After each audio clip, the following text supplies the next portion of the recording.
The Tibetan Photo Project got its start in Northern California when monks on a cultural tour made a stop in Mendocino. And it was there that I was introduced to a program for sponsoring monks living in exile in India. When I sent my first letter, I also sent along a disposable camera. And I had no idea what I was going to get back. I had no idea what this was going to take. After about 6 weeks, the first correspondence returned, and this was when I was going to learn that it was going to take a long time for most correspondents to make the full cycle in India.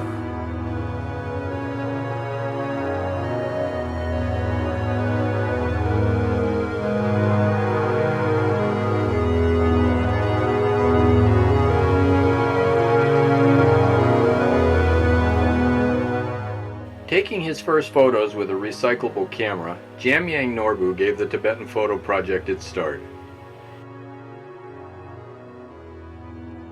Jamyang's personal story is representative of the plight of thousands of Tibetan monks living in exile. Under the watchful eye and heavy-handed influence of the Chinese government and military, he was unable to get either a traditional secular or monastic education inside Tibet. The Chinese had also destroyed all but 13 of 6,000 monasteries that made up much of Tibet's education system. Joining a few young countrymen, he took the treacherous walk over the Himalayas into Nepal and moved onward to the Tibetan colonies in southern India. Now in his 30s, Jamyang is 2/3 of the way through a 20-year program at the Drepung Monastery that will give him the equivalent of a PhD in Tibetan Buddhist philosophy.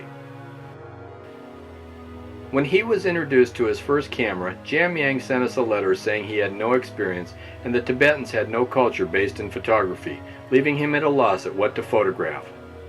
There have been thousands of beautiful portfolios, books, exhibits, and films on the Tibetans, but all from the preconceptions of the Western eye. Jamyang's question gave us a clear picture of the mission of the Tibetan Photo Project, and when we wrote back, we provided a few elementary tips about lighting. But regarding the content of his photographs, we asked Jamyang and the monks at Drepung to take pictures of what they felt the West should know about their lives. Not long afterwards, Parade magazine reported to 16 million readers on the Tibetan Photo Project, and they called the works by the monks in exile rewarding.